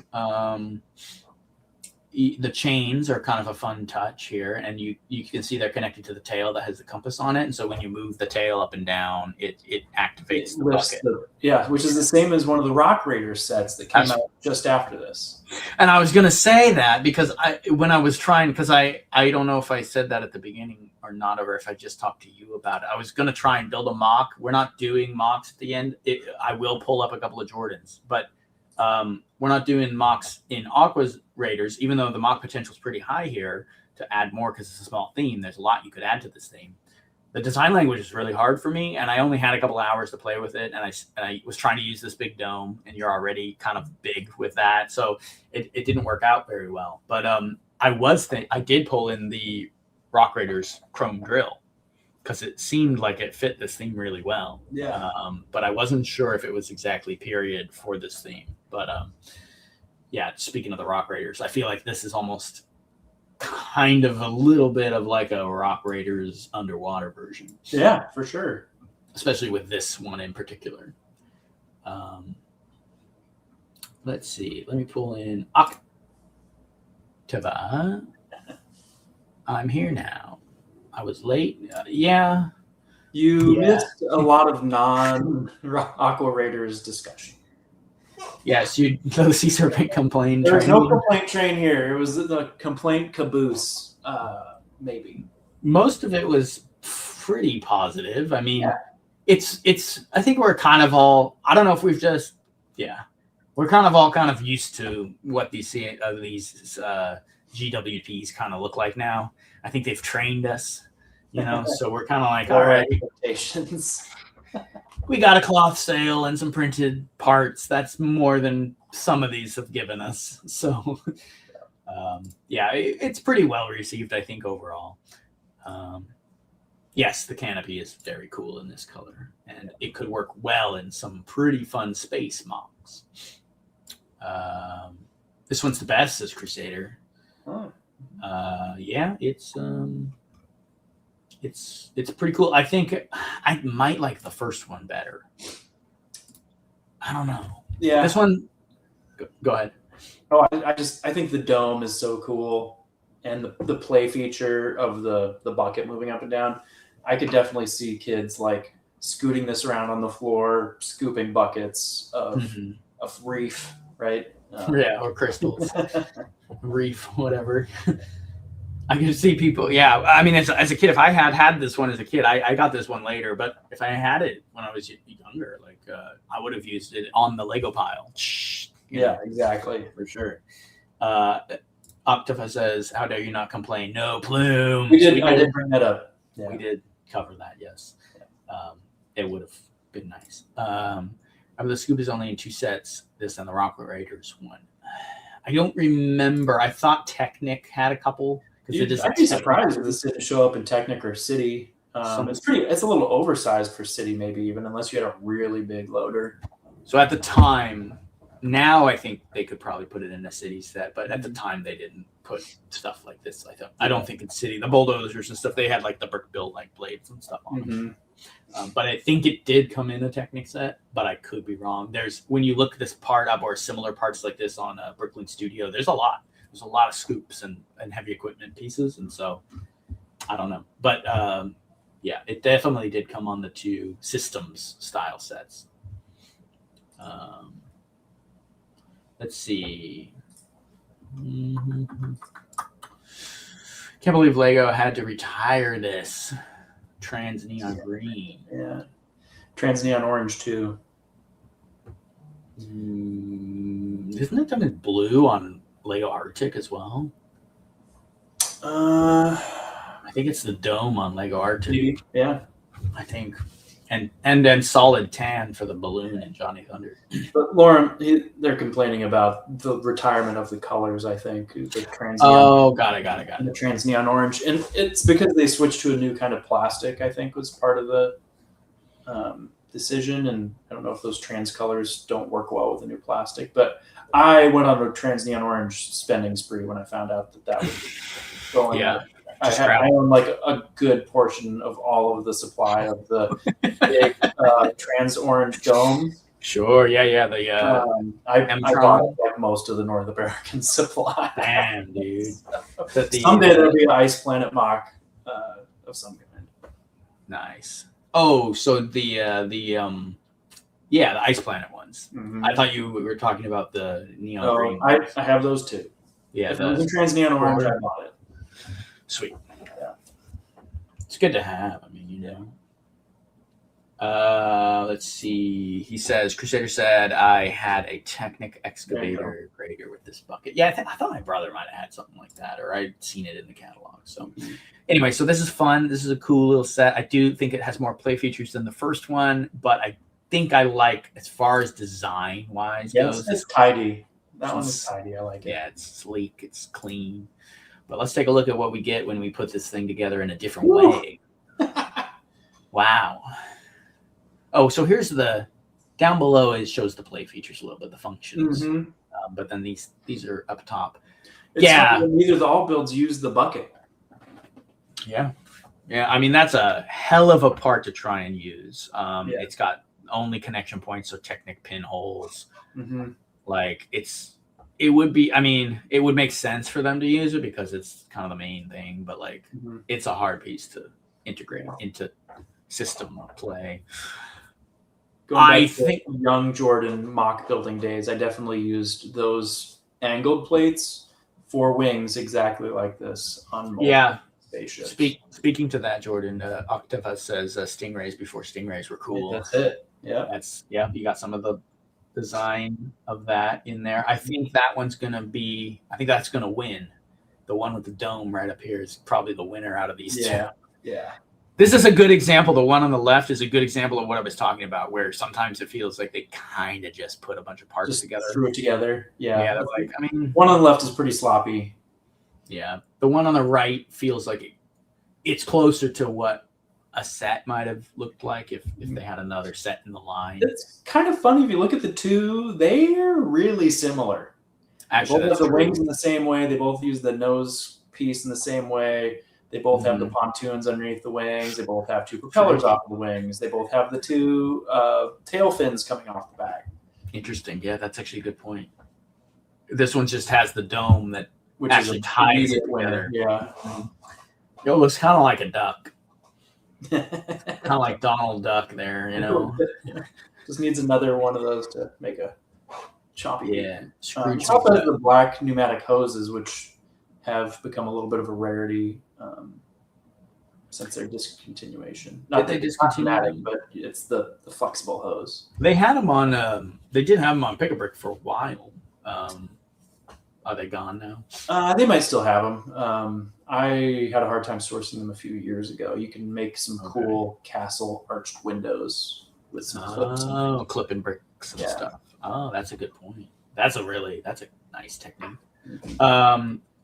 These I think they were getting a little rare. I don't remember though, because I did buy a little handful of them on Pick-a-Brick, but it was like three years ago, I think. So I just saw them on there and I was like, I thought that part was discontinued. So I bought a bunch. But they might be going out again. I don't know. Let's see. All right. Well, yeah. So that's the all, but that's not nothing to write home about with these ones. These are fine. And then this, which kind of just looks like an all build. Yeah. Well, yes, but I mean, there's the play features in here that kind of make it that way. It's trying to be a little bit too many things at once. Yeah. It's a roller flyer with a detachable submarine, right? Which the detachable one, the thing on the back with those dual. It's cool. That's sick. Yeah, that could be. cool. It's got a propeller facing both directions, which I don't know if that means like you can change the direction of the blades to get double thrusters forward. Or you like turn half of them one way and half the other and do the spin maneuver. Yeah. I like it. I like everything about that. I think it's a cool design. It's got very much some space vibes. Kind of reminded me of, I don't know, like what is it? Robo Force. It's got some Robo Force feels. Robo Force feel to it for sure. You know, it's interesting you mentioned that there's only 2 characters because this is the only set that comes with them. It has both of them. And this big highlight of this set, 4 crystals. Yeah. 4 crystals. Not to mention an octopus, a shark, and a bush. Like they went all the way with this one. And you get a lot of chrome weapons, right? There's I think there's 2 chrome harpoons on the escape vehicle. Plus he's holding one. Plus he's got the knives. Yep. So you're getting 2 sets. Looks like the guy in the cockpit also has knives. So you get 2 sets. It's 4 knives total. And 4 harpoons. So this one chromed out for sure. This one does suffer from the design flaw that I mentioned in the first one, which is that those 2 smaller drills, I don't think they can actually touch anything. Yeah. If they slid forward, that'd be pretty cool, but they're definitely not. I don't think. Maybe the idea is the first one in the front like breaks the stuff up, and then those like continue to pulverize it as the thing pushes forward. Well, you could. I mean, we're probably analyzing it way harder than it has any right to be. However, that is these could be like some sort of almost secondary breakers, or like keeping the debris off of the windshield or something. Yeah. There's another set of silver harpoons next to the front canopy as well. So this I see that. 6 almost I think it's 8 or more, and then there's one on the front drill. Like this is a chrome bonanza. Yeah, because I think it might have 8 because they came in pairs. Yeah. So there's 2, 4, 6 for sure. There's at least 6, and then 2 sets of knives. Yeah, this thing is cooking. Yeah. So I mean, it is doing a lot. I do love the opening cockpit in the front, and those wings. The front wings actually fold back. Right. So those kind of like when it's in roller mode, you don't want to have your delicate wings hanging out there clipping stuff. Right. Yeah, this is interesting. It is kind of the base of this thing is kind of like a mobile command sort of thing where you can park it and fly your ship off of it. Right. You can run around along the ground there. This is the only set that comes with these green wheels in green, and it only comes with freaking 3 of them. Stuck in vehicle mode, or you gotta buy 2. Yeah. So that's kind of funny. Mm-hmm. This reminds me of the M-Tron super vehicle. Yeah, the wheels. Probably just the wheels are throwing me a little bit. The M-Tron one had a big green front canopy as well. It would be like the supersized version of this. Okay. Yeah. So this is fun. I mean, what is this thing called? This is the Hydro Reef Wrecker. Mm-hmm. So this is the one that's blatantly just destroying the environment. And Rocky the Reef Wrecker is piloting it, so that checks out. Just named it after himself, basically. Yeah. But also another one, it's only 279 pieces, and it is a big set for having 279 pieces. I think maybe for the era that this is more what we're used to, but in the modern era, like we have so many more small pieces. I feel like a 279-piece set would be like this big, just tiny little guy. Well, that's the thing. Like this is the same piece count as the Sea Serpent, or not the same, but close. The Sea Serpent's running at about 200 something. Yeah. So like, and then this is where the price of Lego has always been 10 cents per piece, but look at the pieces. Yeah. I mean, and that's where, price per piece kind of falls apart, and I don't really even use that metric anymore. 12 chrome pieces, a shark, an octopus, these huge domes, giant wheels. Yeah, exactly. Whereas the parts we get on modern sets is 37 1x1s, 12 headlight bricks, and 1 minifig, and a brick-built crab. It's we got molded sharks, molded octopi. I think this set it would look I would level this thing way up if the Rock Raiders drill piece had existed at the time and replaced the drill on the front. That big chrome drill on the front of this would be sick. And that's what I was saying when I was trying to build a mock for this. I had 2 of them. I had them mounted on either side of a cockpit like that, and I was like, that actually looks kind of cool. These guys are the underwater Rock Raiders. I think they really took like that aesthetic and applied it to this, and then just like cranked up the space feel a little bit. Like that's because the Rock Raiders were a little bit more. They're like a little bit post APOC. Like it's a little cobbled together. Yeah, these guys have a little more tech, but the vibe is there. Yeah. Well, that makes sense for the lore of the Rock Raiders. I don't know how much you've gone into that, but they're on like a different planet in the lore. They're like their main mothership, which looks kind of like the Pillar of Autumn from Halo, has like got cooked. Yeah. And they're like down under the Earth, or not down under the like surviving on an asteroid, I think, or something. Like so their tech is like, or no, I don't know if the ship got destroyed. I think it got disabled. Because in the game, there's a game. I don't know if you ever played that one, but you can like beam different things up and down from the main ship. Oh, okay. And you can like beam down like command centers and things like that. It's more of an Age of Empires-esque game. Okay. And you've got these little Rock Raiders that are like doing stuff. It's a fun game, actually. It's kind of hard to play, but there's a big like cut scene at the beginning, right, of all the Rock Raiders in their big ship, and so they're very much like using the resources available to them with what they brought with them. Okay. Whereas like this, they're like seem like they have access to a lot more tech and stuff like that. Got it. Like you were saying, like that totally speaks to them. So yeah. I think this set would have benefited from maybe like a couple of burps or lerps that maybe hinged apart and like had the crystals growing inside of it or something. Yeah. So you could drill into the rock to like find the crystals. I think that would be cool because you really you get this handful of crystals, and they do have like some cool storage options for those in the dip. But then you just get like the one shark and the octopus, and there's not a lot of other ocean floor terrain. The styrofoam rocks are pulling a lot of weight. Yeah. In the picture.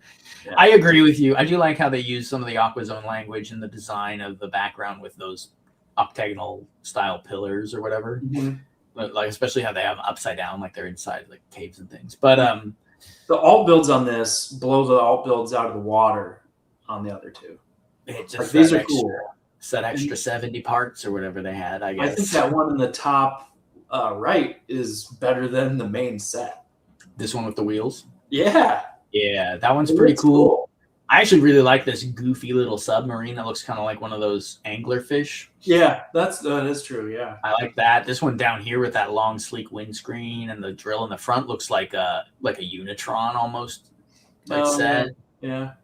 And then honestly, the smaller one in the box on the left here. Look at that ship up top. The ship looks cool too. That's nice. You got like a hammerhead Corvette. The gears are kind of like exhaust. Yeah. Like fans or something. That's cool. Yeah, and you got an arm out here that's got like a crane arm or something grabbing the thing. Yeah, these are nice. This is definitely, these are better than the other ones for sure. You got a lot more parts options.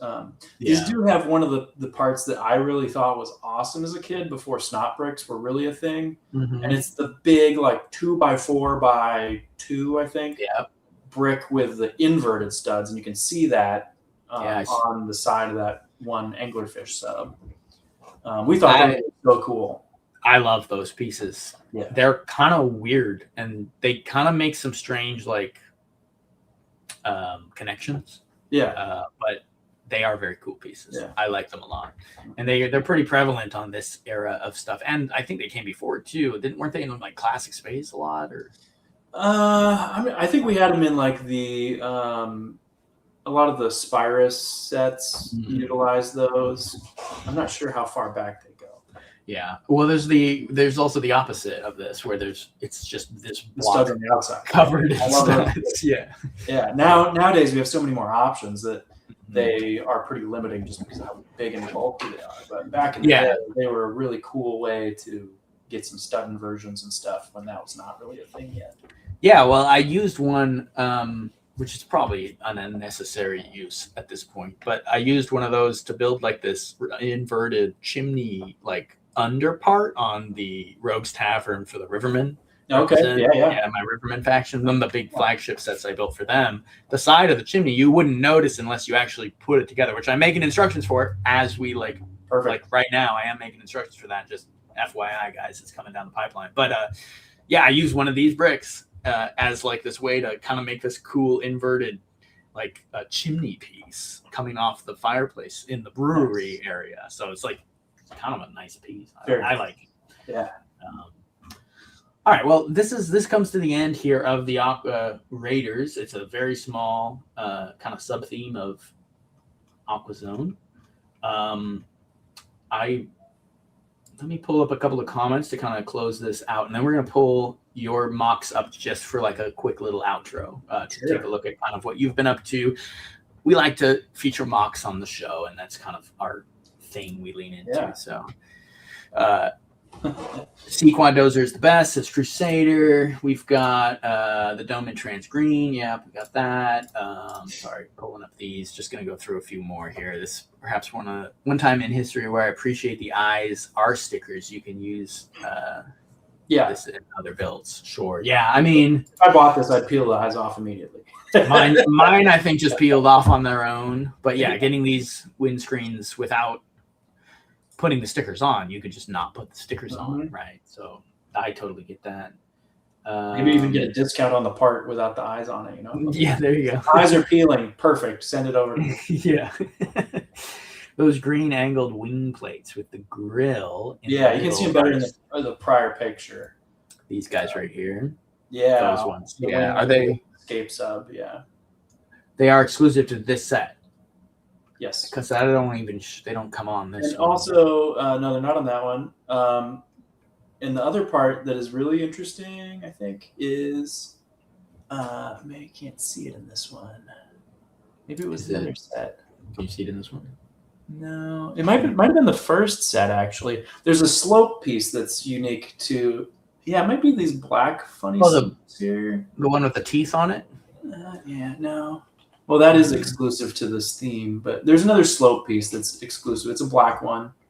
Okay. And I can't remember which set it was, but one of them has another exclusive slope piece. Yeah. It might be this one. Is it the tail? The part that... That's what I was trying to figure out if it's part of the tail. I don't know if that is exclusive or not. But yeah, I'll take into it. Well, I know Aqua Sharks had a lot of those reverse screen black tail pieces. So yeah. I don't know if you can see, but haven't seen the hoses in a while, or haven't seen the hoses in forever since Josh. Those black hoses we were talking about. Octopus and shark. Yeah. Lauren. That's the good part there. Why do the old bills look better than the original? I'm talking about these. Yeah. Yeah. I mean, here's the thing. Parts of them do. I get what you're saying about the parts of crawler and like this little, we're calling it the angler sub, whatever. But this one, like, actually is very clean, I think, in my opinion. But then if the set was this and that thing on the bottom, you'd kind of maybe wonder about it a little bit. Yeah. Like, I don't know. What is this? You know, so it's like parts of these. Like maybe if it was the angler sub and that other one with the reverse gear exhaust ports on it, like those two as the main set might translate as closer to what an actual set would look like. But like, I don't know. Again, I think that besides the first set, this is my favorite one. I'm locking it in.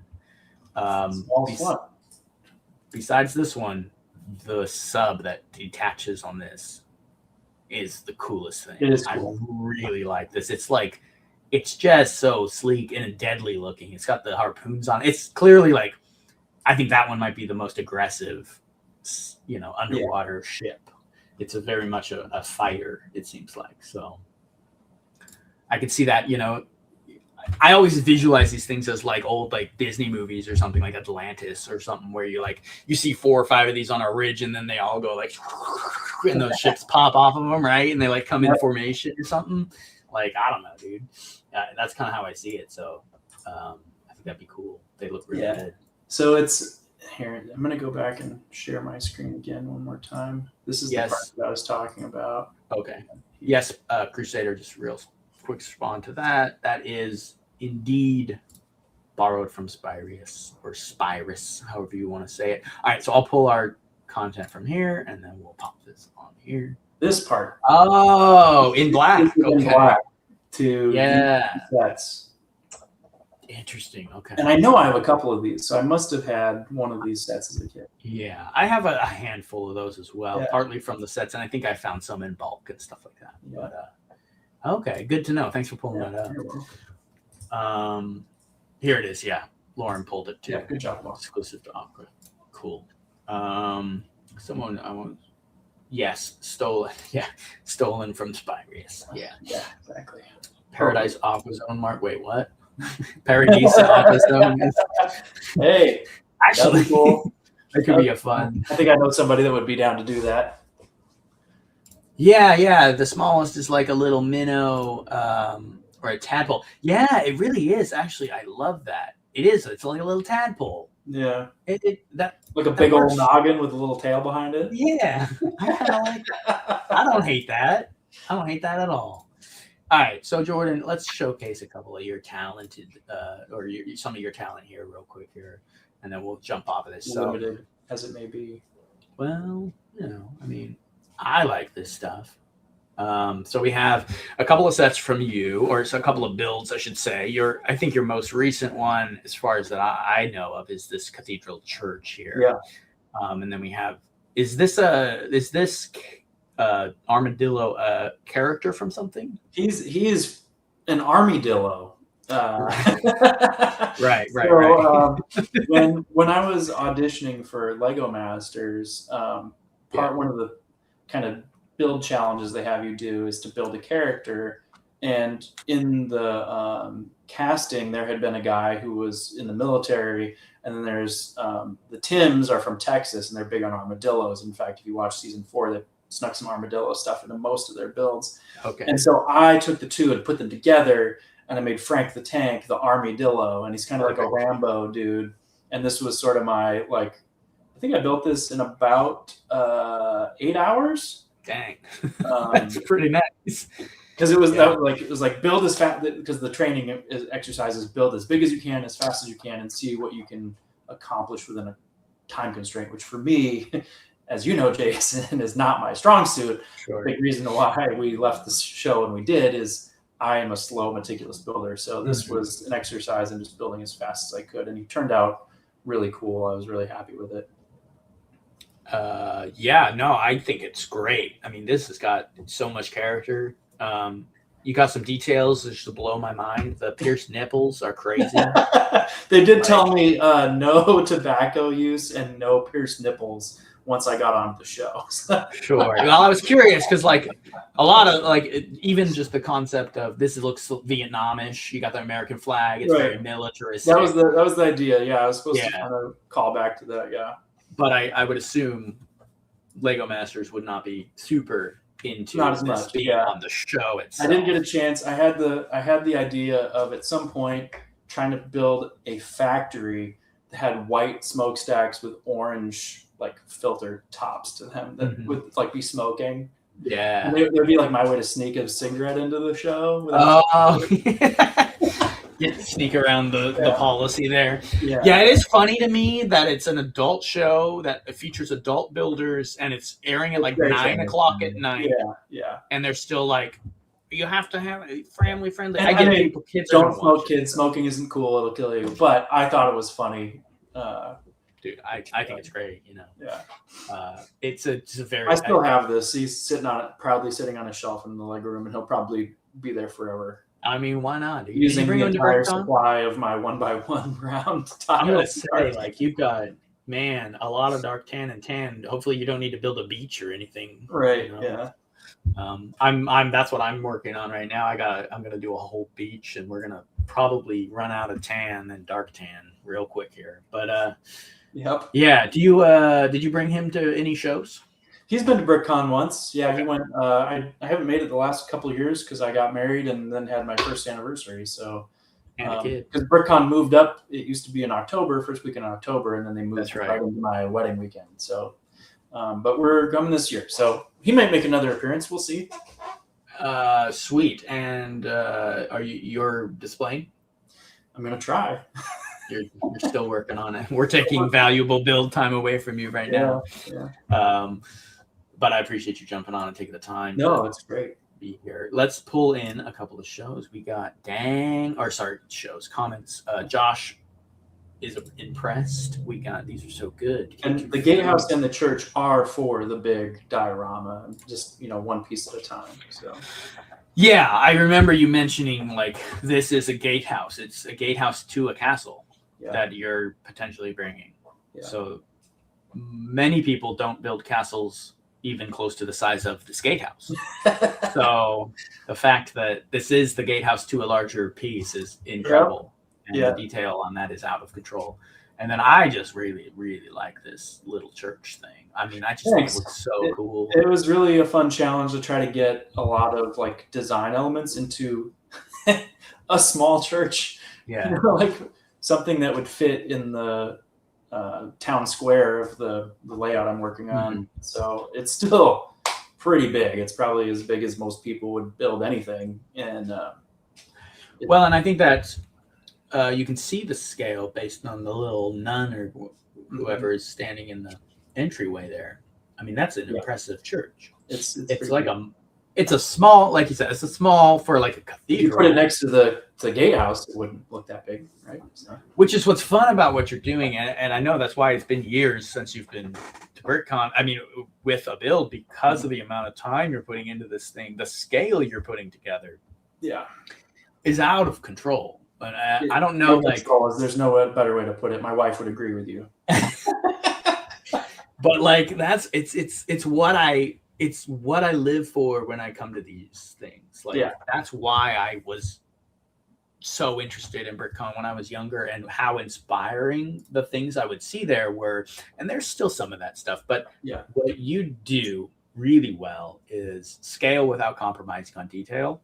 And a lot of people do scale and compromise heavily on the detail. Yeah, no, I never want to build. I never want to roll anything out that's big just for the sake of being big. Like I want to put, and that's why I haven't rushed to get it done. Is like I want to put the time and detail into every little thing, and that's what takes so long.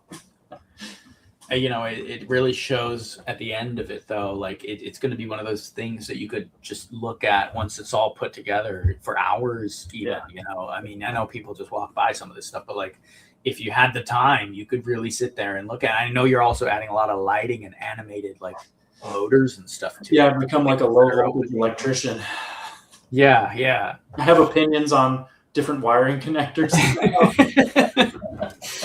So yeah. So I mean, you got a lot going on. I know your buddy was potentially going to try and help you get some of this put together. I don't know if he's making it out or not, but that's going to be really cool. I'm excited to see if you can pull it off and bring this stuff. It's going to need its own table or two. So I don't know if you got people you need to talk to make sure that happens. No, I know the theme coordinators, so I'll pull the strings where I need to. They know I've been working on it. So okay, good to know. Because the last thing I'd want is for you to make the deadline and then be like, we don't have any space for you. Yeah. No, it's going to be like it's more than a full sheet of plywood, right? It's going to be like 8 by 15. And it's pretty high too, isn't it? Pretty tall. Yeah. You got towers and stuff. Yeah. All right, so guys, check it out. I think BertCon tickets went on sale recently. I don't know. BertCon tickets. Yeah. No refunds if it's not done this year. Hey, you still gotta be there regardless. I'll still show up. Yeah. You got to play the games. You got to do the Master Builder Challenge. Yeah, so I'm looking forward to it. We got a few months left before we're done. I've got like a tenth of the build. We have 2 months to go. Yeah, we got 2 months to go. July and August, which when I put it that way, whoo! Yeah. No, I'm in the same thing. I was just thinking the other day, I'm like, I'm not even going to bother. And then I was like, no, I got to do this. I'm like locking in now. I have to make a big push every year or else I'll never get there. But yeah. So it's hard in the summertime too, to like put yourself in your build room when it's so nice outside, and you live in the PNW, you kind of live here for the fact that the summers are great. We got world-class mountain biking 30 minutes away from me now. So, dude, and a brand new baby. Not to mention all the hiking and mountains and lakes and all the stuff. So I get that. Yeah, it is hard to lock yourself away and build. But and if you don't have AC, then you might as well forget it. That's true. You gotta get the unit in the window or something. At least Get the that Lego room is in cool the basement. And I did see somebody go. ask for a future session on how we organize our collections. And that Oh might yeah, I be saw that. Yeah, we could do that, and that might be a fun. That could be a fun one to have all three of us, Jim, you, and I, to talk on. I'm sure that. it has some I think, different opinions and stuff, and it's always interesting to hear what other people do. yeah, the comment was actually quite a ways up, and I didn't pull it in. I meant to. I think it might have been from Chris Jones. I think dropped that comment. Thanks everybody who's jumping off. Yeah, no, thanks for joining us. We're just kind of wrapping it up now, so we're just chatting about things. I wanted to pull in. Oh yeah, that Josh was like when they talked about the Lego Masters not letting that stuff in. Cowards. Let's see. I can see how you got on the show. Yeah, my wife definitely rooted for you guys. Sweet, that's cool. Thanks, guys. Yeah, we were watching. Like I said, we watched all the episodes with you in it. Those are nights on Tauntauns, of course. Yep. That's when you get really creative. Start building factions and things like that with Star Wars creatures. Yeah. Another creature would be fun to see is the dewback. Those big lizards that stormtroopers ride. Some people do a couple of one-off for like the troll. It would be like a troll army mount. Yeah. We picked up a dewback in a bulk lot, and I think I bought it with my siblings, and I think one of them drafted it, so I lost it. Yeah, I have one, I think, from like a random like cantina from 2016 or 14 or something. Yeah. It's a cool piece. It's a very fun. I could see someone mounting a goblin catapult on its back or something. Yeah, it's got a lot of build surface to it. Little mounted ballista. Yeah. See you later, General Tron. Good to have you in here. Column work says loves the column work. Yeah, that's cool. Those are great parts to do that with. But you got actually, now I'm looking more, you have multiple different parts. Yeah, the bamboo candle piece is really cool for some thinner columns they're a little fatter than bar diameter. Got telescopes in there and some other stuff. Yeah. Back to sorting, it says Big Cat says I mentioned that would be great. Okay, so it's you. Yeah, he's got a Lego room and says is always looking for better ways. Yeah, I think we all are. So we could at least share some of the things that we do to help sort, help store. How to source child labor. Yeah, because or the elderly. My mom sorts a ton of my Lego. Or she did. She finds it relaxing. Yeah, my mother-in-law loves sorting Lego too. Yeah. So you run into some limitations there. They can do by color. Yes. That's what. Yeah. That's. Yeah. And then we could no spoilers for an episode if we do talk about it, but that is kind of your first thing is color, because you can get anyone almost to help you with that. And if you have a lot, that's a good way to start. And then from there, you can start filtering into other things. But Josh says the church feels like something people would want to buy. Bricklink designer program, maybe. We'll see. Yeah. They might kick you out for a religious building, but whatever. You never know with Lego. And I think they do, like if you do a medieval one or like a period one, I think they've let the cathedrals. They just did a multiple scale cathedrals. So. That's true, actually. I don't know, dude. You never know with Lego. Like they're always, if that's because they slip it in under like architecture. Yeah. But this is like a non-denomination. I just have to build it in tan, and all of a sudden I'm good to go. That's true. They're all in tan, dude. Here, Lorem has his input here. I'm just living in chaos, sorting heads and building. Leads to building. Yeah, and other things. Yeah. Same. That's why it's taken 7 years on this mock. All right, man. Well, thanks so much for taking the time, Jordan. We pushed a 2-hour show. I'm glad you didn't have anything really important you needed to get to, or maybe you did and you just spent the time with us, and I appreciate that. But thanks for taking the time to really talk through the things we wanted to. The inspiration for the minifigs and the CMFs, the thoughts on the Sea Serpent, and then we really, really dug in nice and deep to these AquaRaiders, and I'm really happy we got to do that. So I appreciate you being here, man. Fun as always. looking forward to BrickCon. Anyone who's coming, that is in Bellevue in Washington State. I think tickets are available now. If you want to come see, if fingers crossed we get both our builds there, we'll be there, and you can come and hang out with us and take a look at all the Lego stuff there.